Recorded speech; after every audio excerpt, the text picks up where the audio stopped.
we'll worry about the post production. Let's just say wild night. If you go to 6th Street, it's worth it for the first couple times you go. It's definitely worth it. I hope Definitely worth it.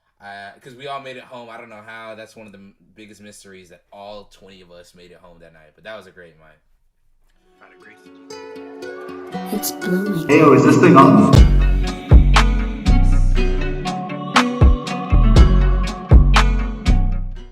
All right. Well, welcome to another episode of Are We Recording? My name is Gage Sutton 007 with the young Rottweiler Ethan Hamilton. Got to give you your time to do that, even virtually. And today we're joined by Marcus Thomas. You've seen him on Blind Dating. He's been on the podcast before, and we're having him on because he just joined the team of graduated people from our group. Also, congratulations, man. Degree me. Yes, degree me, man. Degree me. MT with the degree, man. Oh, come on, man. It got a nice ring to it, man. I ain't gonna lie. He will not join the illustrious group of men that they would still come back and visit Texas State, even though they have homes everywhere else. We're gonna be like the seniors that keep visiting high school. Yeah. I mean, like the dudes that still show up to high school parties, but hey, man, you gotta do. I ain't got nothing else to do. Hey, it's gonna be so. It's gonna be so weird going anywhere like the square on campus, and they're gonna ask people are gonna ask, "Oh, you go here?" No, I went here. I'm done. No, bro, I already started lying. Like this past weekend, when we went to the square.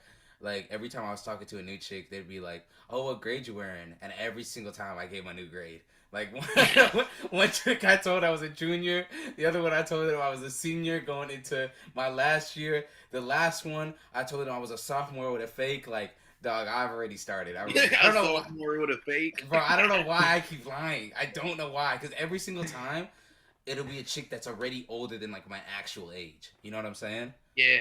So I'm like, after she says her age, she'll be like, "Oh yeah, I'm 22. Like I'm studying to get my graduate degree." In my head, I'm like, "Why the fuck did I fucking lie? I could have just said I was 21 and I already graduated.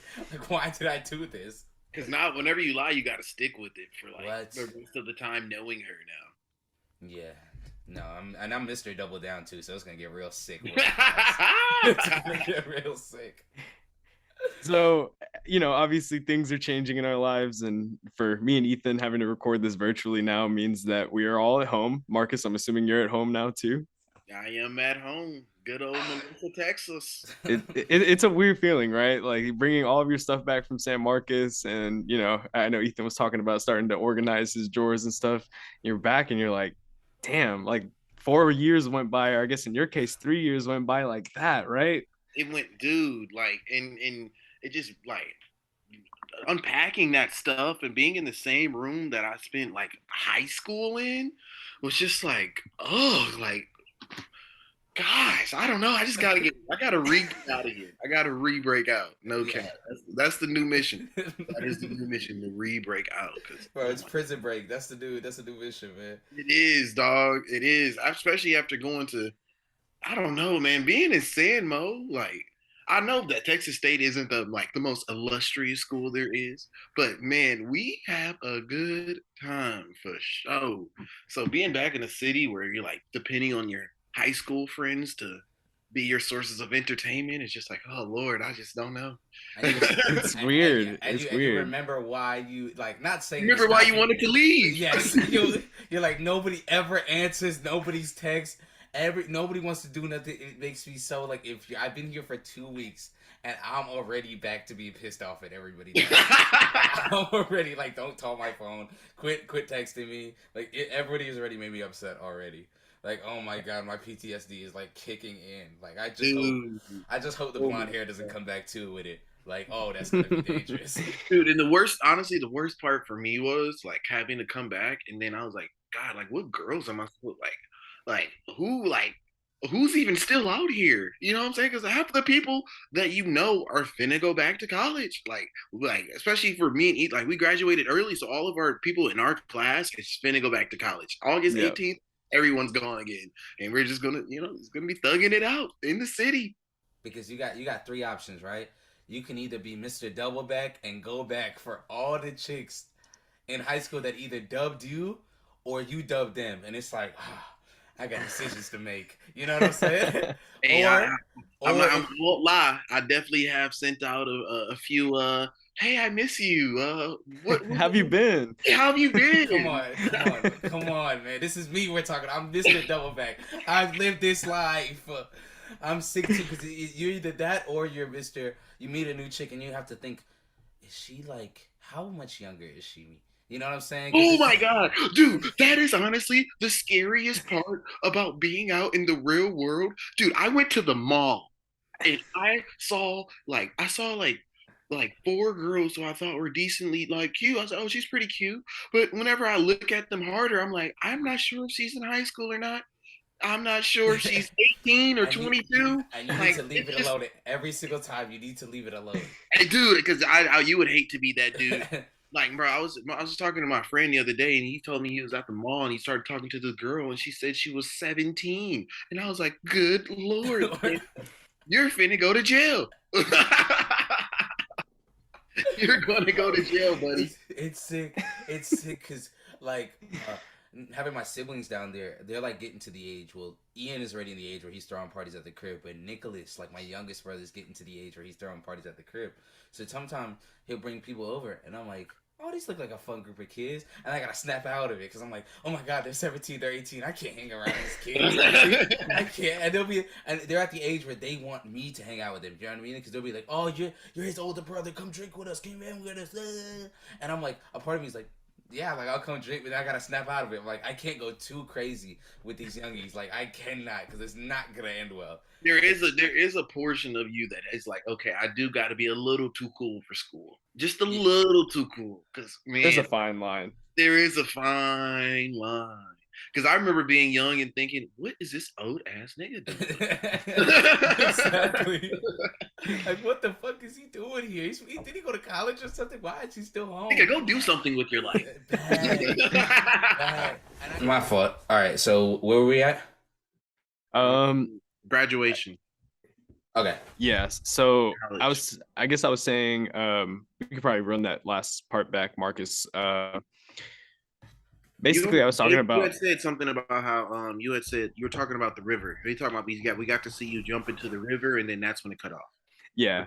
So we were talking about how hard it was for all of us to leave San Marcos because we're leaving people there, people who, you know, we really got close to and obviously still have a lot of love for and are gonna try to go up and see them as often as possible. But anyway, everyone pulled up to the square for Marcus's graduation celebration, and we pulled up to the river where some crazy shit went down. Marcus, you want to kind of take us step by step through? Dude, okay. So obviously, as the viewers can tell, I am pretty blackety black, and my whole family is pretty blackety black.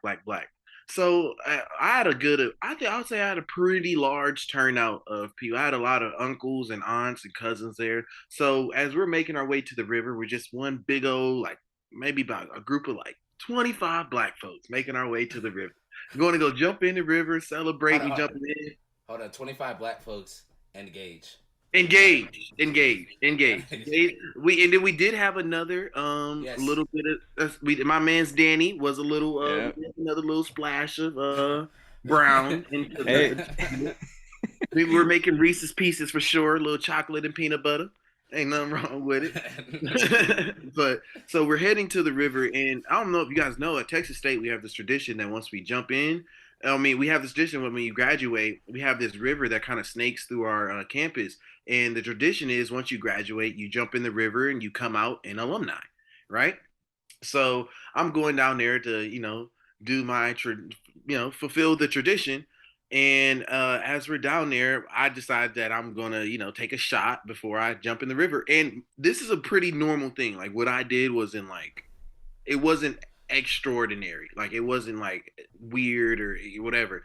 So as I jump in the river, I do the whole thing. I jump in the river, everything's going good, having a great time. I'm swimming back over, and as I'm walking back over, I notice that the some random police officer is talking to my family for some reason.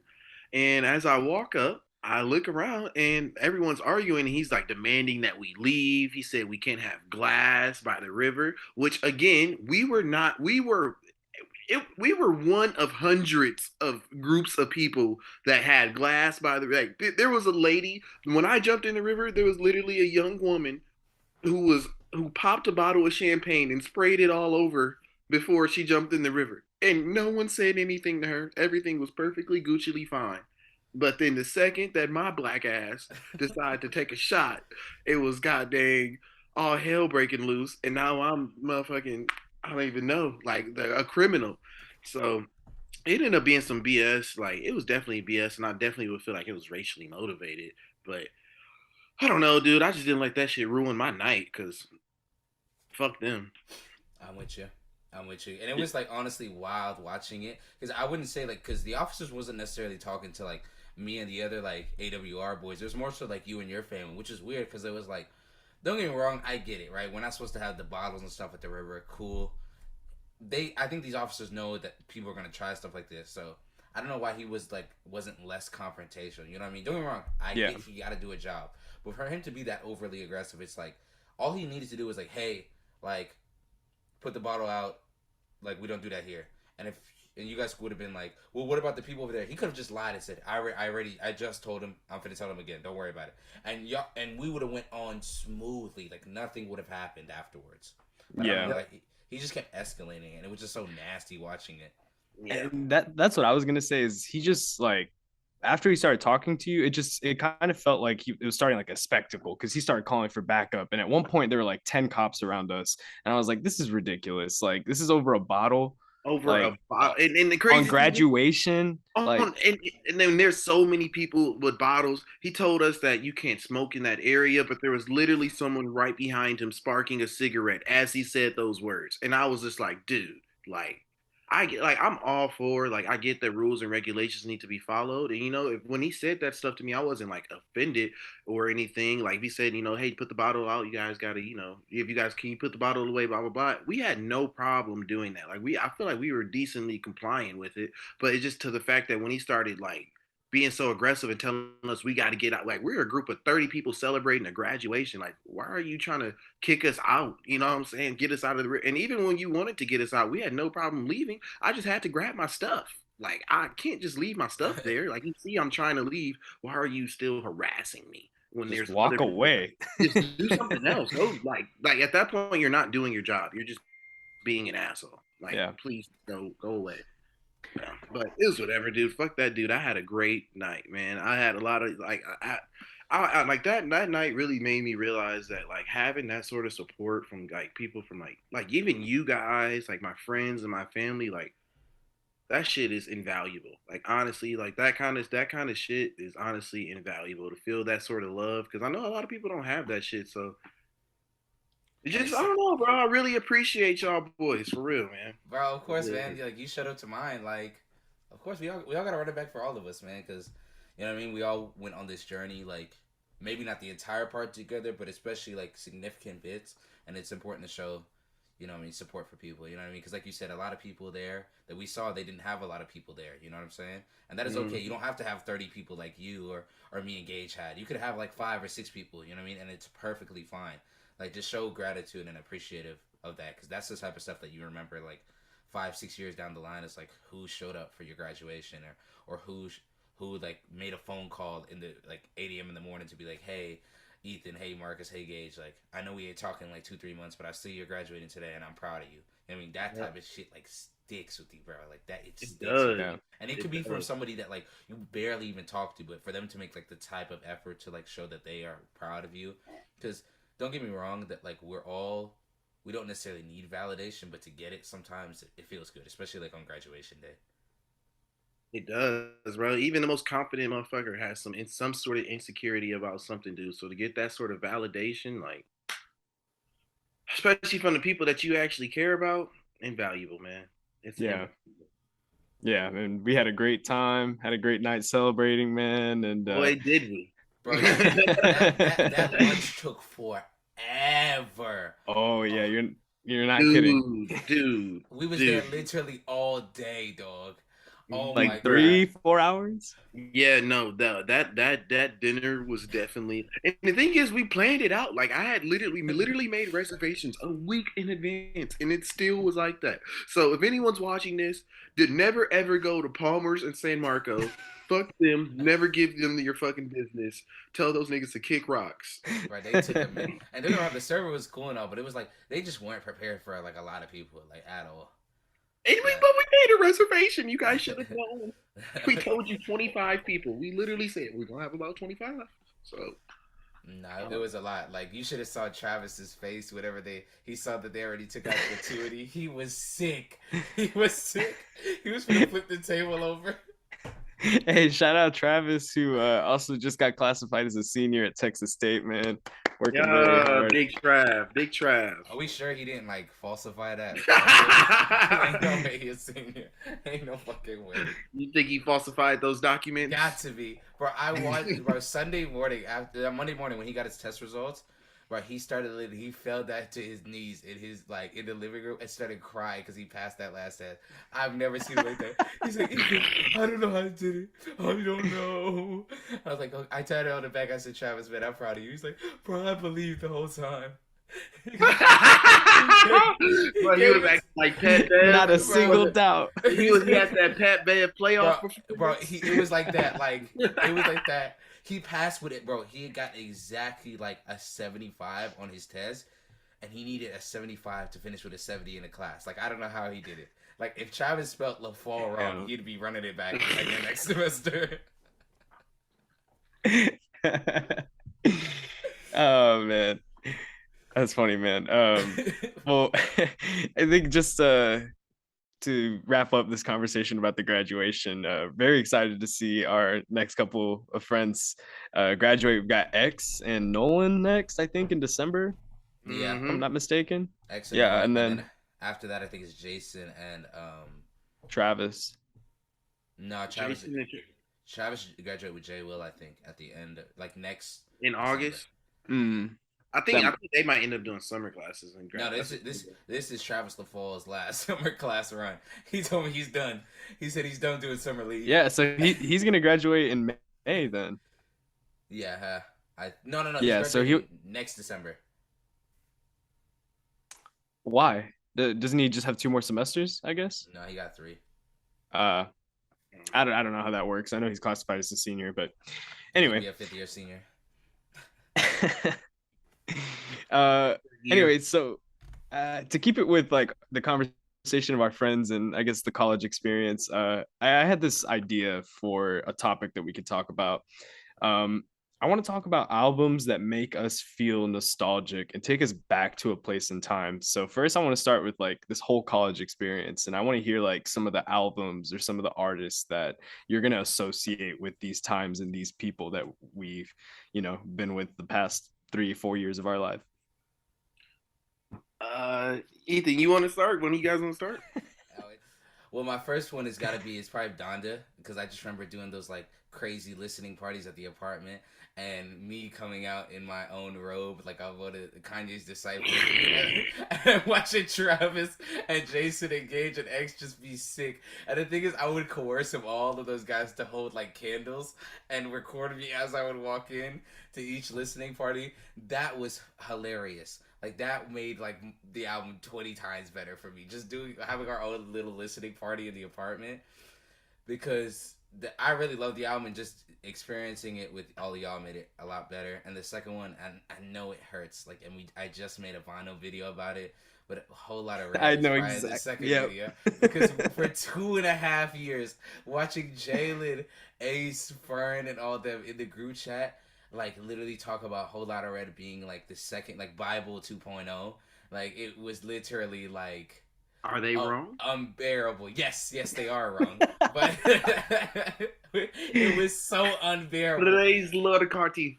Like, and it was great. It was great the days whenever, when he used to do like he still does them, but like he'd say like the date, and the album would not come out on that day. Oh my god, dude! He was breaking. Cardi was breaking my heart for like literally a year straight.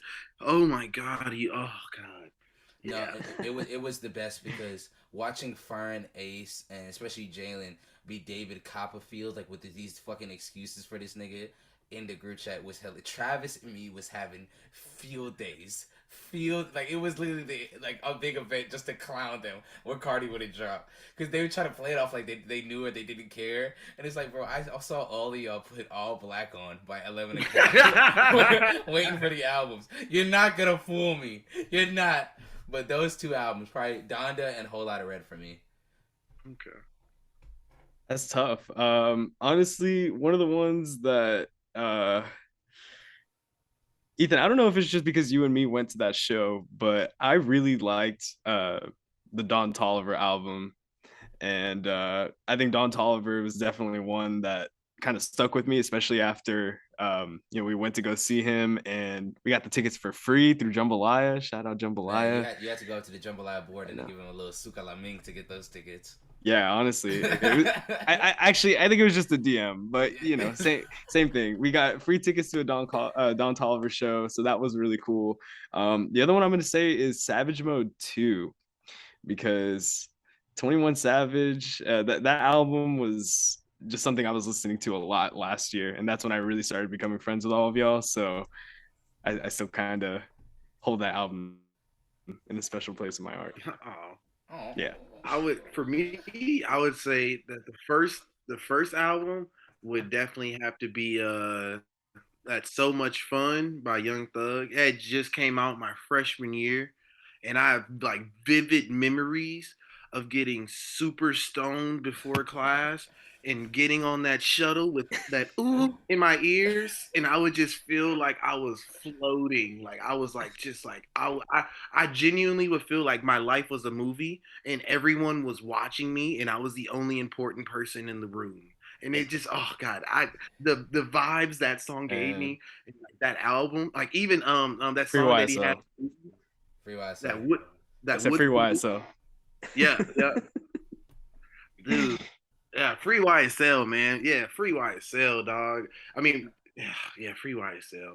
An honorable mention to what is it? Wanna was a great album. It was very solid, and having to hear them.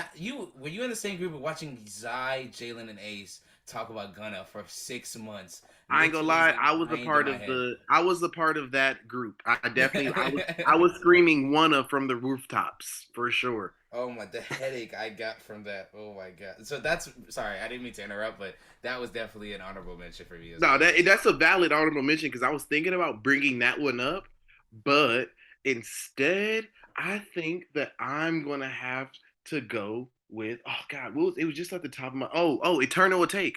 When Eternal Take dropped, when Uzi dropped, I remember that. Take, what? Oh my god! And then it was so unexpected. I remember like everyone was going crazy about it. I feel like everyone there's the phrase everyone remembers what happened, where they were when Eternal Take dropped. Like everyone, I remember me and Zai were on the way home and we bumped Eternal Take the entire drive. And it was a goated album. Like I still listen to that album to this day, and it makes me like, it just reminds me of so many good times, dude. Like it does.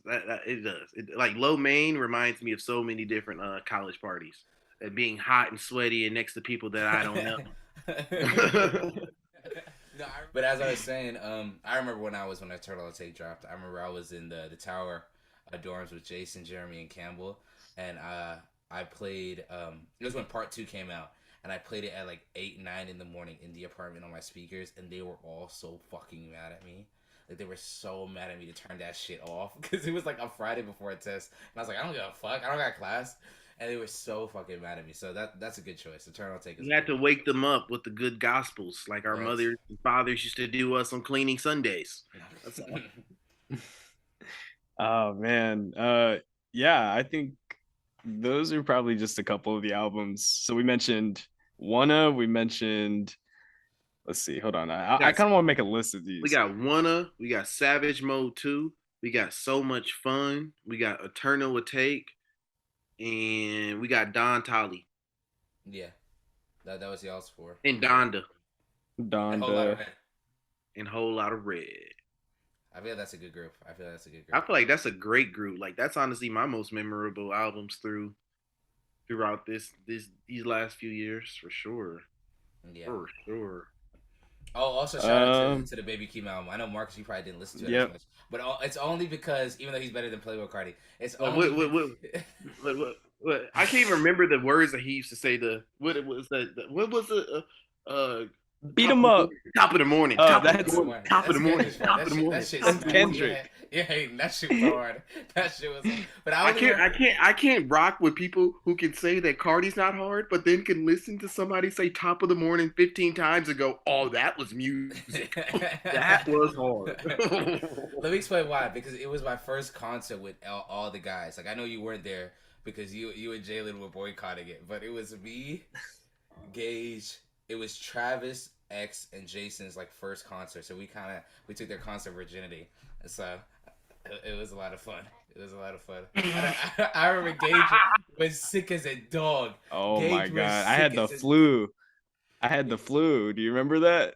Yeah, you had the flu, and you was in the back with X, and him and X was literally like, because X didn't really want to get like in like the front row. So while me, Jason, and Travis was literally like front row, X and Gage was like in the back, and X was like calm, but Gage was literally like this, like Nah. just rolling around like this against bodies. Like Gage was dying. I was done. And normally, you'll see me at the front. I'm trying to get to the front too. I like being in the moshes, but nah, man. Before even the show started, I was already like, man, I feel like shit. My throat hurts. I have a fever probably, but I was still there trying to get through it. um, There's somebody who went to that concert and woke up the next morning with the flu, and it's like that bitch ass nigga. Gage is to be fair, definitely a super spreader. Definitely. Definitely. I think I had brought a mask with me too, just in case. Don't try to cover your ass now. Yeah, You know for damn that sure. mask did not touch your You face. know for damn sure. You know I'm almost, I thought I did, but regardless, I have another honorable mention in my turn with Lil Baby's album. Oh, That is a good one. that's good. That all in. Oh my god. Oh, and Yeah. the song with 42 Doug was literally the best college party song for a while. What was it? Yeah. We're paid. Gosh, We paid. Mhm. That was a great song. Nah, man. Yeah. Look at us, man. Whenever we I have hear that memories of that whistle, song. man. All right, so let me now take it back a little further than college. We just talked about all the ones that kind of made our college experiences. I'll start with one that takes me back to when I was playing middle school basketball. And like it takes me back to like being in the locker room with all my teammates. Nothing Was the Same by Drake, man. I still go back to that album and it just like teleports me to when I was 14, I think was when the album came out. Yeah, something like that. Yeah. 2014. I'm gonna double check that, but man, that one was definitely one of those albums for me that just that nostalgia is always gonna bring me back to it. I would say for me, I would say for me. No, Marcus, you go. I would say for me that I would honestly say I have two. Like when I was young, dude, that Novocaine album by Frank Ocean. Not even. It's not Novocaine. It's the. It's Nostalgia Ultra. Nostalgia Ocean. Yeah. That dude. That album got me through like a lot of the most traumatic experiences through life. Like every time that I was like 7-year-old, 8-year-old me was like down and out, I went to Novocaine. Like, I went straight to Frank, man. I went straight to Frank. Bro. And for high school, I would say the album that reminds me a lot was the Drip Season 2 by Gunna. When that dropped, like I think that album changed the way that I listen to music for the rest of my life. Because ever since I was listening to that is when I started going hardcore Cardi, hardcore Wanna. Like I was just like, you know what? Fuck all this lyrical shit. I'm just here to vibe. Like, all right, I'm here to catch the vibe, man. For me, and I'm gonna take a huge left turn. For me, it's gotta be like the AC/DC Greatest Hits album. Let me explain because this is from left field. When I first started getting into music, like 6th, 7th grade, there was a girl in my class that I was like obsessed with her. Like she was my girl best friend. This is before I realized you could have girl best friends and be platonic, because I was in love with her. I was in love with her. She was heavy into like classic rock, and I literally all I learned was AC/DC, like that Greatest Hits album, just so I could show her that like I rocked with rock music. She ended up not liking me, but that right there, that album set me on a course, because like to high school. The album I remember the most has to be Young Thug's Jeffrey, because I remember, shout out to this nigga Sean, because he's going through hell right now, but shout out Sean because he put me on to Young Thug because of that album, because he used to rap Kanye West by Young Thug, like she womp womp, she wet wet, like all day, and that's literally like I started listening to it because of him. So yeah, those are my two albums. Oh man, I'm gonna throw in another one that takes me back to high school football, and that was when Love Is Rage 2 dropped. Ooh, that was a great album. I love that Uzi album. I think that's my favorite Uzi album to date. I'm the complete opposite. I know, dude. What? That was a great. What, Belly and Money Longer, and then if you had the SoundCloud version of the album. Sorry. I got Love Is Rage. Wait, let me see if I got the right ones. No, so I said Love Is Rage 2. So Love Is Rage 2 was the one with Sauce It Up, No Sleep League. Yeah, I don't like that album at all. Like Early 20 Rager. This is Dark Queen. Dark Queen. Come on, man. EXO Tour Life. EXO Tour Life. EXO Tour Life is amazing. I love that song. 20 minutes too, and that was a bonus track. A bonus track. I only like 3 songs on the album. I only like 3. And then Love Is Rage 1.5. Did you guys ever catch Love Is Rage 1.5? He dropped like only on SoundCloud. It's like all leaks. You guys never listen. You guys, I don't think so. All the viewers, you guys, if you guys have not listened, go to SoundCloud, look up Love Is Rage 1.5. He dropped it right in between Love Is Rage 1 and Love Is Rage 2. And oh my God, it was like, I think that to me, that's my favorite Uzi like project. Like that, but 1.5 was goated for me. Yeah. Nah. Okay, I'll have to go check it out then. I'm a big fan of what's it called? I didn't know we were gonna get on a Uzi Rage, but for me, it's got to be the first Love Is Rage. Like I love the first Love Is Rage. That's the one with Belly and all that. That's the one. Yeah. That was good. That was really good. No, I think Uzi in general was just like an artist that defined that time period for me, because he had a bunch of albums throughout high school. 26, like when people say I miss 2016, you're saying like you miss those Uzi vibes. Like Uzi for me was 2016. He was the one who like set the pace for how this year was going to go. Like as he was popping and saying money got longer, speak got fatter, like everybody was like, oh, maybe life is kind of good, you know? I think of that whole time, I think of Uzi and I think of Chance towards like the end of like high school. I honestly, for Chance for me is like 2014, like when he dropped Juice and Cocoa Butter Kisses, like that 7th grade, 8th grade, like, oh yeah. But he also had Coloring Book too. Coloring Book is my shit. I love Coloring Book. So and then he went downhill from there. No lie. The redemption's coming. It is. Hey, the highs and lows, lows. That's such a great song. when we do our end of the year song, he's 10 toes in Nova Scotia. No, song is so great. Chance had a bar on there that said that it was like, what did it say? It said the crib feel like a gunfight, but the strollers, that's the hoster. And I was like, like that was one of the craziest. Like I was like, so I don't even have kids, but I felt that. Nah, Chance just needs a redemption album, man, because we all know about the big day. Yeah. I think he's coming with some heat. I think he's hopefully taking his he can time. redeem himself. I think he wants to just like, because I think he's done with the album, in my opinion. I think he's done with it, but I think he's like trying to slowly like get back into people's good graces, so that when he does release it, like people actually give a fuck, and it's not one of those things where it's like, oh, Chance still flopped, and it's like, dog, he released a really, really good album like 2 months ago, and you're like, huh? And you're like, yeah, it was really, really good. Like, it's way better than the Big Day. I feel like he's trying to avoid that. You know what I'm saying? Yeah.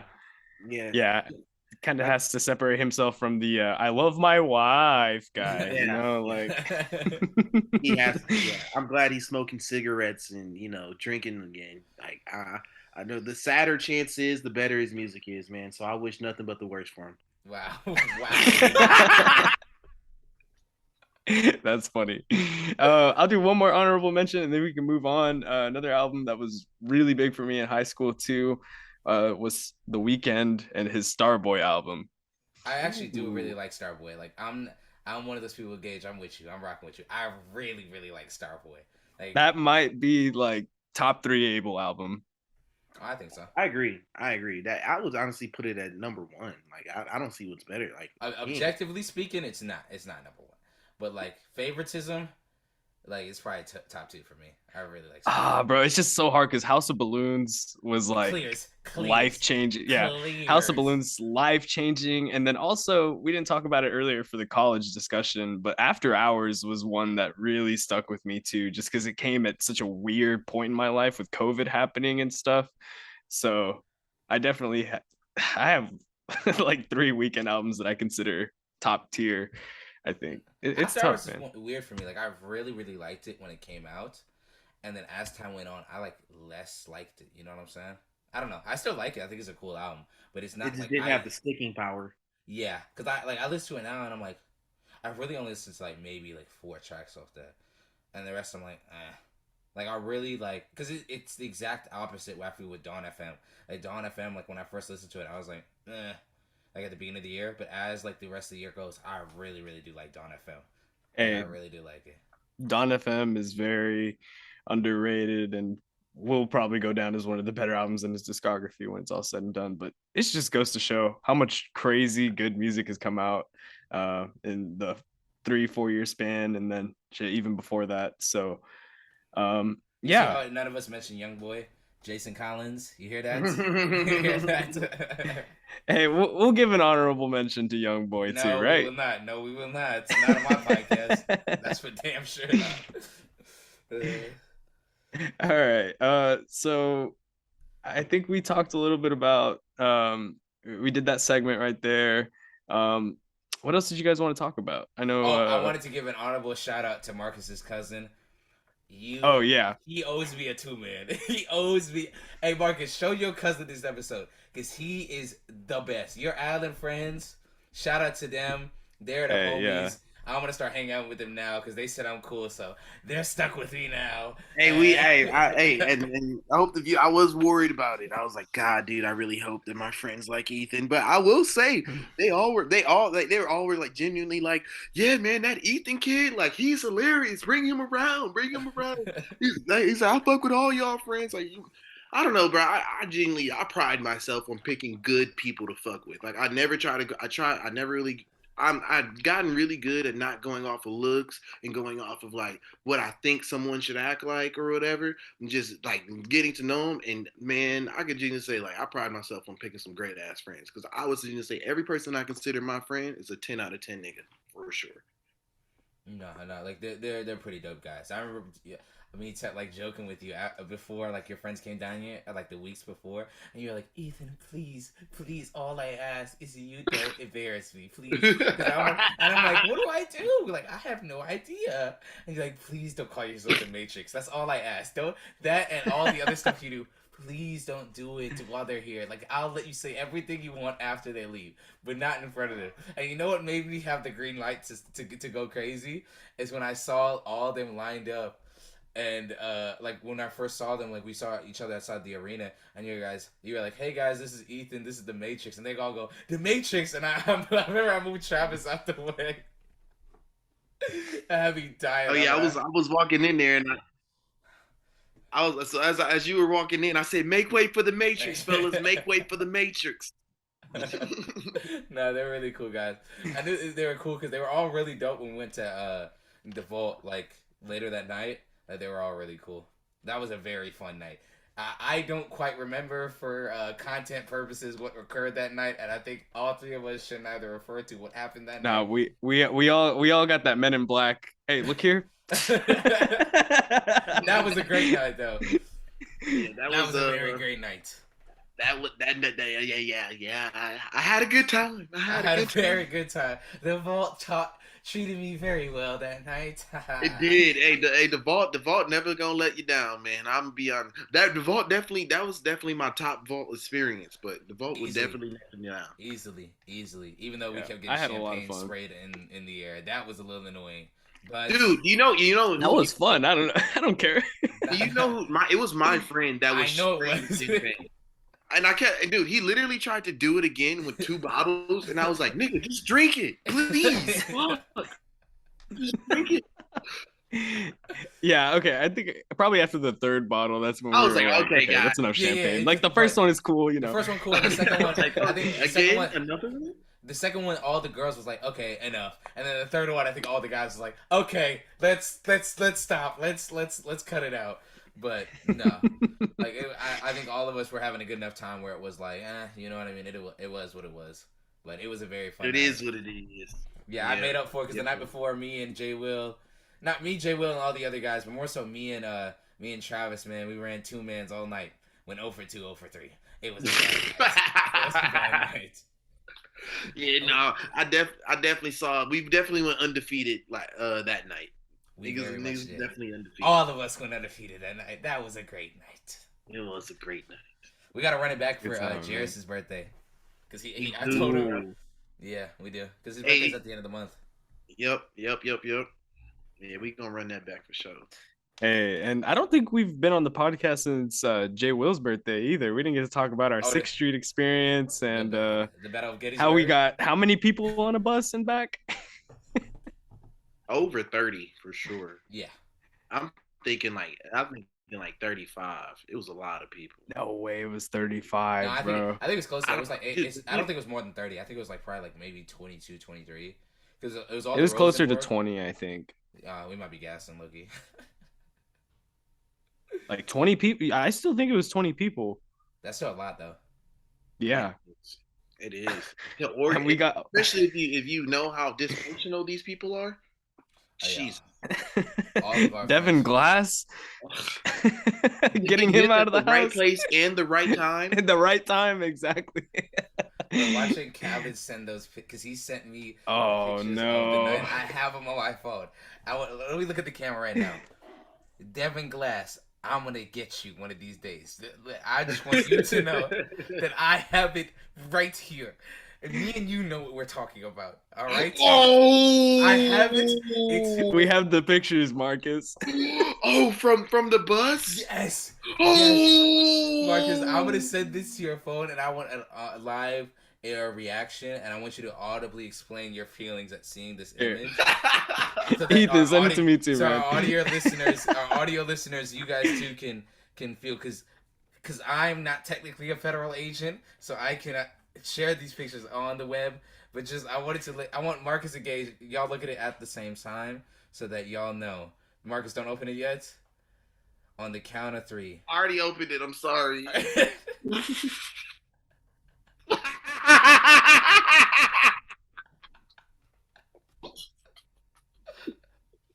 This is a wild photo. Oh my god.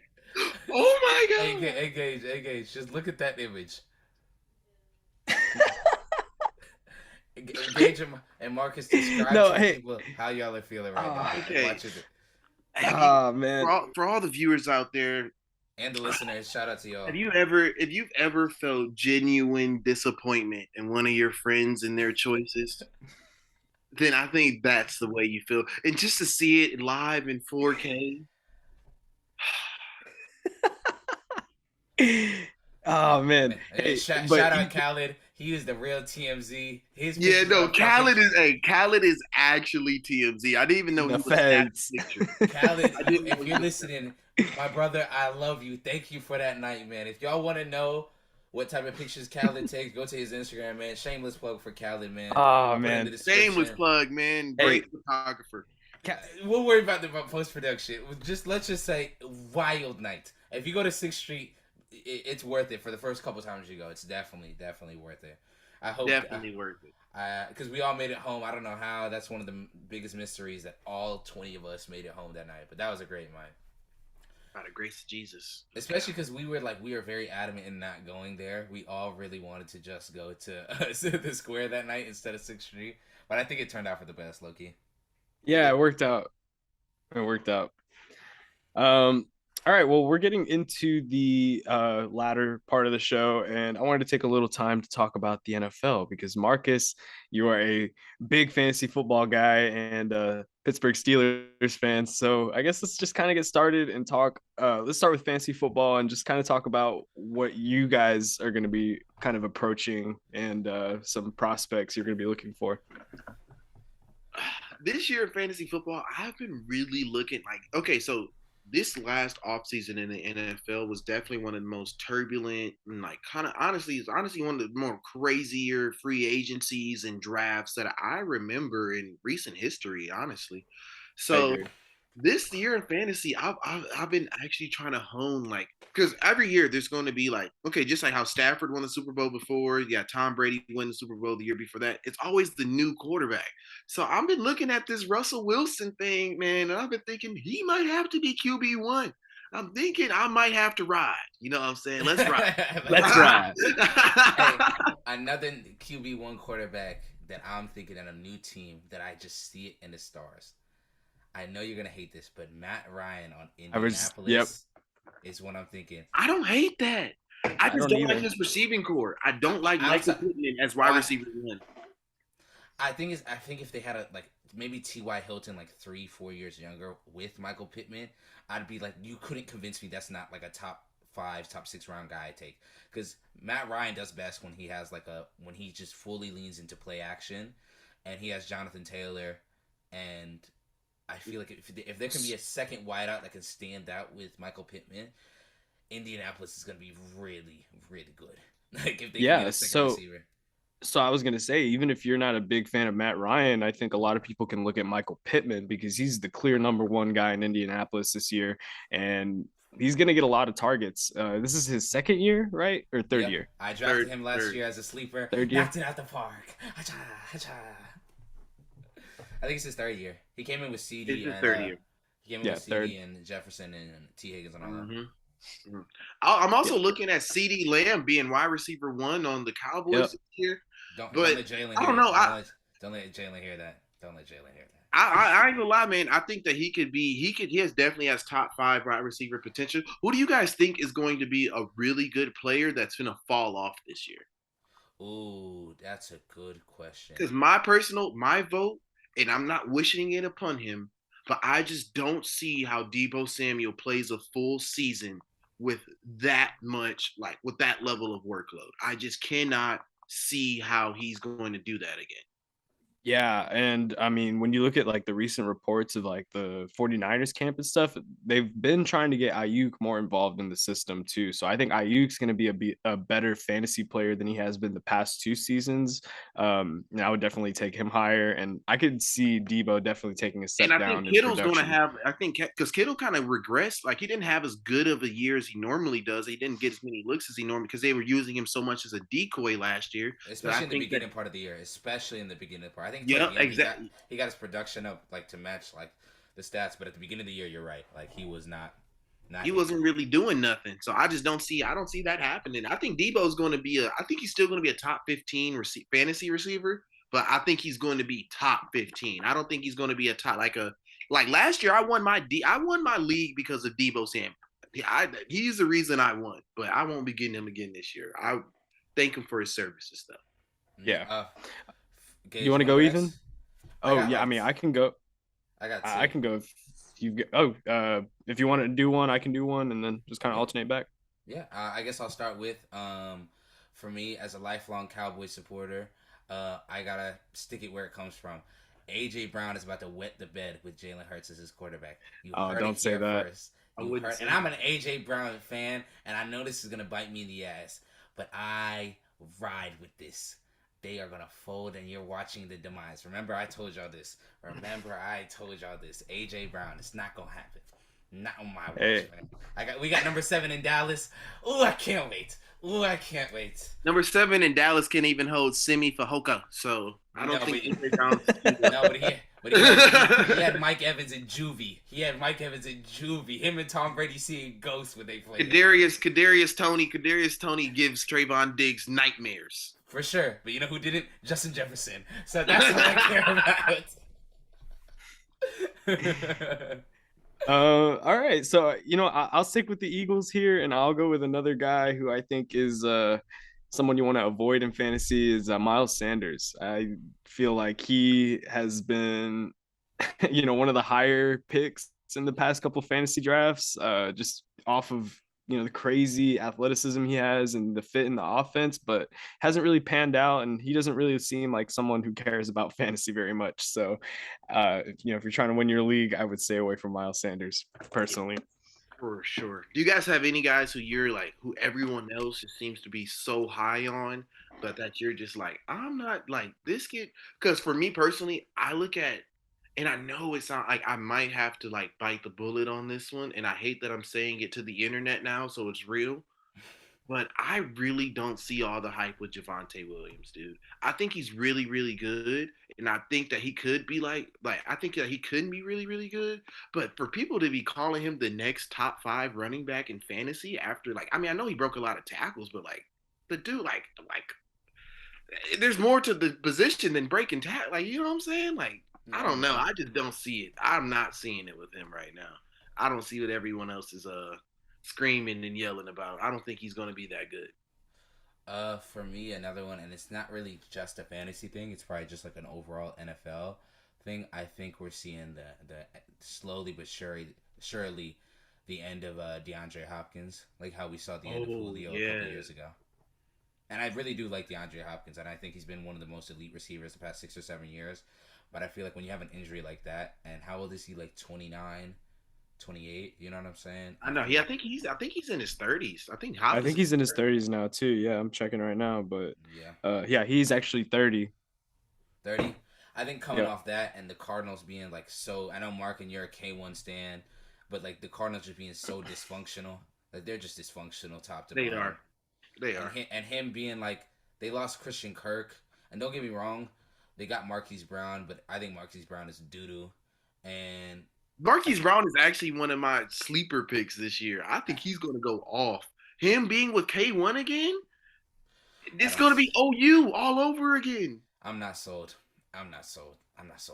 But I'm interested to see how it's going to work out. But what do you guys think about because I'm a little interested on where people are going to pick him, but Saquon Barkley, he's been injured, but when he's on the field and he's healthy, he's been healthy the past year at the beginning. People they cop him out when he gets injured towards the end of the season. It makes me Saquon Barkley won't touch my fantasy team. I'll tell you that for a fact. At all. Him and Christian McCaffrey are on my I'd actually touch McCaffrey before I touch Saquon. McCaffrey at least got 3 games with 26, 27 in him. You can book it. That's fact. That's facts. That is facts. He will win you when he's on the field. He will win you the games. How many games? We'll see. But I guess my question is, Marcus, since you already mentioned some players you think are going to disappoint this year, what players do you guys have as sleeper picks in y'all's fantasies? All right, like I said, I'm really high on Hollywood, man. I really, really am, and not only just Hollywood, but I also, who was it? I'm high on Hollywood, and I'm really high on. I think Zeke's gonna have a comeback year this year, and I hate the Cowboys, so it pains me to say it, but I think Zeke is going to be a top 10 running back this year as well. And I think Najee Harris is my number 1 running. I want Najee Harris on my team this year. I think Najee Harris is going to be the number 1 running back in fantasy this year.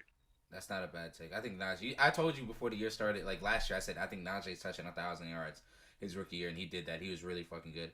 And I like what you said about Zeke, because I feel like, don't get me wrong, Zeke has definitely regressed, but I feel like a lot of people reacted unfairly to him last year. Because him up until the Carolina game, where they said that he he tore the shit in his knee. Bro, he was easily a top 7, top 8 running back in the league that year. Easily up until that point. Like, bro, he went nuts that game. And then after that game in the Eagles game, like, you saw him, like, just slowly just go down a hill. And I think a lot of it has to do with the injury. And do I think he touches 1,000 yards this season? Probably. Does he touch 1,200, 1,100? I don't know about that, but I think he touches 1,000 again this year. I think Zeke got a good 1,000 yards and 8 touchdowns in him this year. That would be a solid year. That's a solid year for Zeke at this point. I don't expect crop top Zeke to ever come back, but I think he can still be he's a solid back still. You get like 2 games a year where he'll go for like $150, and he'll just absolutely obliterate a team. And you're like, oh, that's the Cowboys team from 2016. But other than that, I don't know. Well, I've got a sleeper for y'all. Interested to hear what y'all think about him. I'm going to take a little bit of a shot and go with running back, and I'll jump a little bit earlier in the round if I have to get him. Please don't say Breece Hall from the New York Jets, rookie running back. There are a lot of rookie running backs who have very productive years in their first years, and he's going to be a focal point in that offense. So I just think he would not be a bad pick, especially with the production that he had at Iowa State. So I think Breece Hall could be exactly what Najee Harris was last year, behind a really bad offensive line. Doesn't necessarily have but still has the skill positions that can take a little bit of attention away from him. But I think that he's just going to be such a high volume guy that and he could catch passes out the backfield. Like Breece Hall's an amazing catcher too. I think Breece Hall's honestly not even if we weren't judging by position, I think he was one of the top 5 most talented players to come out of this year's draft. Thank you. I've been saying skill that players. That's not a bad top 10 skill. It's not. The thing is because teams don't place very much value and they see the running backs as expendable, you can afford to take a guy like him later. They got him in the 2nd round, but when you look at his overall talent and the production that he had, it's very easy to say he was probably one of the top 5. Relevant. He was playing since a freshman at Iowa State. He was a true freshman, getting meaningful carries in meaningful times and making big plays with them. One last thing I think y'all forgetting is that it might hurt him is Mekhi Becton is again out the rest of the year, and I'm 1 more year away from calling that pick a bust. I'm 1 more year away from calling that because he can't keep getting away with this. Because I see he has the potential to be a monster, but dog, again, you're really that's why I think the biggest reason why the Jets are gonna suck. Their O-line is dookie. It was already thin, and they went with who did they get? They got Garrett Wilson and who else? They got and Sauce and then Breece Hall. Sauce is gonna win defensive rookie of the year. He might. Mark my words. He's nice. Hey, Sauce, or keep an eye on Mr. Stokes too. Not Stokes. What's his name? Stingley. Yeah, Stingley. That's what I meant. I like Stingley a lot. I think he's going to be a real Nnamdi Asomugha type. I can really see. I think he's going to be really, really good. He's cold. Sauce Gardner gives me Dion vibes, bro. I think he's going to be the next great. The next great corner, everyone's gonna be like, "Oh my god!" How he's gonna be how Richard, just as good as Richard Sherman was when he was in his prime. Is what I see. I kind of see Darrelle Revis too, and I obviously the Jets connection there, but just a tough press corner, and I think he works well with what they're trying to do. Yeah, exactly, and just isolate everything else to the other side of the field. Let him take one of those guys out in one-on-one press, and you got yourself a good player for the next decade or two. So. We can move on to just general NFL stuff. Oh yeah, go ahead. I got one last player before we switch to wrapping up the show a little bit. The Jaguars skill players, they spent so much money this offseason and they all suck. But the best one, he didn't play last year because he was hurt as a rookie. Travis Etienne's gonna go nuts this year. I think so too. I wouldn't be surprised if he touches over 1,300 yards, all-purpose yards. He's that good in my opinion. Him and the same way you were talking about earlier, the same way we saw the Jamar Chase and Joe Burrow connection. To a lesser extent, we're gonna see that with Trevor Lawrence and Travis Etienne. I think they're gonna go fucking nuts. I could see that. I could see that. He has nowhere else. I can too. Christian Kirk is, you know what I mean? Laviska Shenault. Yeah, and what's his name too? Zay Jones is man, like it's a little better than last year, but it's like nothing that you're like, If as long as Laquan Treadwell is still arguably one of your best receivers, then you still have a really bad receiving core. yeah, I think so too. I very much think so. You know what's weird too? I know we're on like a little side note, but like Trayvon Walker is one of the weirdest things. He's the number 1 overall pick, and nobody's talked about him all year, like all off season. That's really true. I haven't seen any clips from him or anything. I've seen a lot more of Aiden Hutchinson than I've seen of Trayvon Walker. Yeah, like Yeah. wrong. Like I think he's gonna end up being a solid player. I guess we'll see. What do you guys think about Thibodeau? I've seen Thibodeau's having a really He's a monster. Rough camp. Nah, he's a monster. I see it. I see it. Like I don't know. You know who I see as a monster, and I don't know if it's just off of one highlight. I mean, I don't think Jordan so, Davis. but Jordan Davis. Oh my God, that guy is. he's gonna be good. You can't move him. Too bad when he plays up, he's going against a Hall of Famer. So nothing to worry about. He's actually going to punish Zach Martin. You don't believe that, and I I don't. do. That, so. I wholeheartedly believe that black beast will punish him. Okay, so let's talk about that, because we could talk about the NFC East real quick, since we're hitting the end of this NFL segment. What do you think is going to happen? How do you think that division is going to pan out, Marcus? Because I've been saying that I could see the Eagles winning that division, and Ethan seems a little skeptical. It's going to be Eagles, Cowboys. What are they? Commanders. The Washington Commanders. Football Team, and the Giants. The Giants are going to be dead but last. If the Cowboys make the playoffs, they're going to have to make it as a 7th seed. They're not they're going to have to make the wild card. The Cowboy fans are being delusional. Okay, Dak has always been terrible without Amari Cooper. If you look at the stats, every game that Dak doesn't have Amari Cooper, he plays significantly worse. And now he's going to do that without Cedric Wilson too. And you want Michael Gallup? You're trusting Michael Gallup to play a full season? You're trusting I don't mind CeeDee Lamb being my number 1 receiver, but everyone after that, I have questions. I have major questions. And given that, Dallas didn't really do too much to buff the defense side, I just don't see how they I don't see how they're better than the Eagles. Jalen Hurts is another year into the system. He's another year into the NFL. Jalen Hurts is going to get better. The defense. They buffed the defense in the draft. They buffed the offense, his skill positions in free AJ Brown. AJ, what's the Eagles the Eagles are already a solid team with very little holes, and now didn't they get a corner too? Didn't they get James Bradbury? Mm-hmm. I don't even understand how Cowboy fans. Nakobe Dean in the 4th round too. What are we talking about here, guys? What are we talking about? Let me know when y'all ready. Oh my God! Here comes the spewage of Cowboys bias. Just let me know. Go ahead, Ethan. Go ahead. That's all you. The thing is, y'all are y'all sick, and I'm gonna give y'all the remedies, right? Dak Prescott is about to be an MVP. You're gonna see it, right? You're gonna see it between your eyes. That was honestly one of the worst takes that I've ever. You see it. I'm with you. He doesn't play good. He doesn't play good without Amari Cooper. I'm with you. I feel like that Amari Cooper was one of the most wasted things. The amount of times Kellen Moore did not target him all last season when we needed to the most, even though he was our most efficient player. When he got targets, he was open. We won games. It's as simple as that. I do think CD is going to have a really good year. I was talking with Jalen earlier, and he did not want to make the bet with me.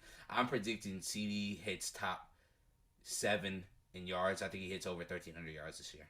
I think he's going to be that, and he's going to be a Pro Bowler. He was a Pro Bowler last year, but I think he's going to be a Pro Bowler, borderline All-Pro this year. I think he's that good. He put 10, 15 pounds on, and he looks different in Cowboys training camp. He looks nuts. But I really disagree with you with where our skill positions after him. I think Michael Gallup, he's going to come back week 5, week 6. He's still a really good number 2 option. James Washington as a number 3 when he's he comes hurt. back. No, but he's hurt. That's what I'm saying. He's hurt. When he comes back with Gallup, I think it's good. Jalen Tolbert's been really, really good this training camp, and I think he's better than James Washington. And we kept Dalton Schultz, and I think they're going to do a better job of just using Zeke and Tony Pollard, hopefully. Hopefully. That might be the real delusion, me just saying that right there. And on the bright side, on that defense, we have the Defense Player of the Year. So, yeah, he will solidify himself as a top 2 defensive player this year. Gage it's was hard to mad at me argue last against year. him. Gage was getting mad at me last year when I called it that he's already a top 5 defender in the league. Like he's already. He is. And if you ask me, in my personal opinion, I know Marcus, you hate me saying this. I do like T.J. Watt. I really do. Give me Micah Parsons over T.J. Watt. Give me Micah Parsons over T.J. Watt. Dude, over 1 year, you can't say that over 1 year. That's why this year when he actually gets the defensive player of the year, because I think he is, because he's just like jack of all. Like, bro, I don't think y'all don't disagree with me, so I'm not like trying to.